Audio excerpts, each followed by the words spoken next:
Apakah terbayang Nabi berteduh di pohon salam, cintaku mengeluarkan air mata berdarah.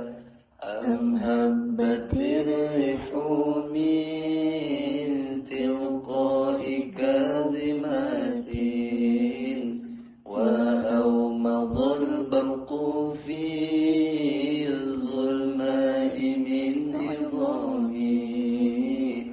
Atau mendengar kabarnya tentangnya yang dicintai, kilat pun terasa senyum karena cinta itu buta.